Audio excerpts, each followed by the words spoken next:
मोहन गए का हो मोहन भैया?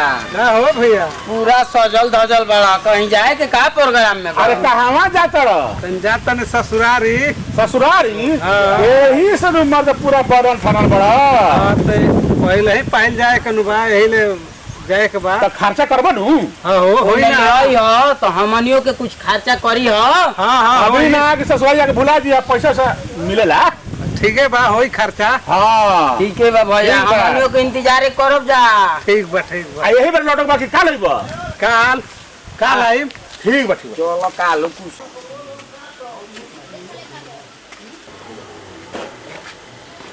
प्रणाम भैया। प्रणाम प्रणाम। आगो नहीं क्या? हाँ चली चली घरे, हम तनी आवत नहीं बाजार से साग सब्जी लेके। जाते भैया अब गाँव में। बे मारी गाँव में क्या कर जाई? मारी कौन ना भल की गाँव में जाई, वे रहे आराम से जवा। नौवा दिन हो गई लू। नौ दिन कौन ढेर हो गई महाराज लेके? अरे गाय भैंस बकरी सब कुल रखल भाई, मुर्गा मुर्गी तो के देखी ओकने के। अरे बाबूजी ना देखो फिर वहाँ का बूढ़ पुरानिया हो गई नु। दिन संभारम ना। ना बूढ़ पुरानिया हो गई वहाँ ले ना संभारी। सॉरी जाए दी कोनो बात ना जाई, अच्छा से रह जा। ठीक बा तब जा तनी। ठीक बा चली।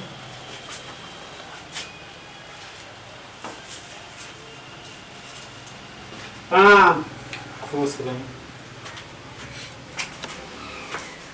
रुकी रुकी रुकी रुकी।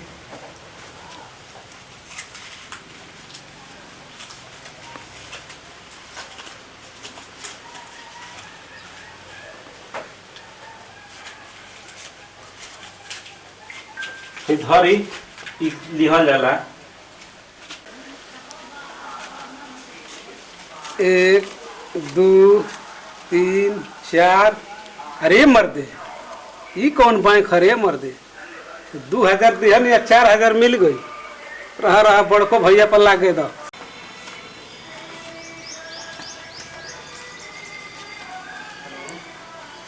प्रणाम भैया, जाता नहीं। खुश रही खुश रही। जा तनी गाँव है। ठीक है बा, पहुँचब तो फोन उन करब। ठीक है बा। नहीं है। अरे 1 4 5 8। अरे मर्दे, ये तो 2000 पूंजी लगवनी आ 8000 हो गई। रह रह भौजियो पर जाके लागत तनी 2000 अपनो भी ले मिला ले तनी। 8 और 2 10,000 हो जाई, तब 10 दूना का 20,000 हो जाई। तब ले जाके घरे सब लोग खुश हो जाए, दे दिए। तो भौजी के बोलाई ना भैया, तो उनको मिल ली। और भेंट ना करनी है भौजी ले? ना अभी कहाँ कही। आई जी मैडम जी, आई जा तनी भेंट कर ली। का कहतनी? देखी जा तनी है। जाता हाँ जाए लगनी, काहे जाए लगनी जी पहुना जी? नहीं, अब बहुत काम बढ़ गए। अच्छा हाँ ठीक है बटुए, जा योजियो का देखल जरूरी है नु बटुए। ठीक है बढ़ गए। ठीक है बा। हाँ खुश रही, जुग जुग जियत रही। 1 2 3 4 5 6 7 8 9 10 10,000 बनू। हाँ 10,000। अच्छा ठीक बटू, ठीक बा पहुना जी, तब चलो तनी। ठीक बा, फोन नंबर ले ले बने। हाँ ठीक बा, फोन ऑन करत रहम, भुलाइन जन जाई त। ठीक है बा। आई पहुना जी, हाय का भइल बाजी? कोनो लइका मजाक कर देले हो सर। आई ये खोली खोली खोली हमारा तनी द।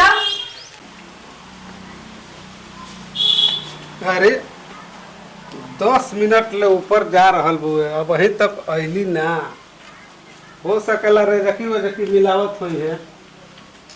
20,000 गिनहु में तो लेट होई नू। इतना चन्हाक मेहरानू हड़ी, तो ऐसे तो ना होखे के चाहिए। छाइबे करी है नू। ए बाबा सुनी सुनी सुनी सुनी है ने। का बुआ? ये पाँव पूजाई ना मिलेला का? पाँव पूजाई? हाँ। अरे वो पाँव पूजा तो मिलेला, एजा तक पाँव पूजा मिलबे ना करेला। कहाँ मिलल? 10,000 धैनी गोड़ पला के, कहाँ अभी तक 20,000 रुपया आयल ना। 10,000? हाँ ओहो, ये तुम गलती काम कर दलो। एजा नियम बा कि 8,000 से केहू के पाँव पूजा ना करे के चाहिए। 10,000 दे रहनु या शराब बाटे पैसा उसा मिली ना तो मिली ना ना ऐजा चारा के लौटा के पैसा देला पो अब गरु बाल सब बचा पूछी मुँह लागल सब समझ लो हमार बहुत हम गलती कर देनी बहुत 2,000 रुपया हमारा मिलावल ना चाहत रहल हम। बहुत बहुत गलती काम कर दे बहुत आहे दादा आहे दादा ए बाबा घरवा भर हमारा भी नहीं खे पैसा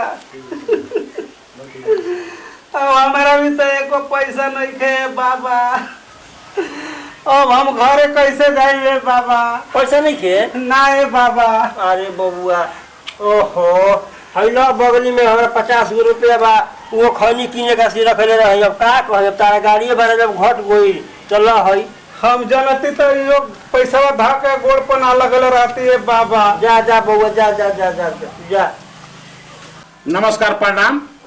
रउआ सब देखनी हनु कि लालच में पड़ के टोटल पैसा तो दे दिला हवन तो भैया ऐसा ना करे के चाहिए। ऐसे के लालच बड़ी बुरी बनाए होला।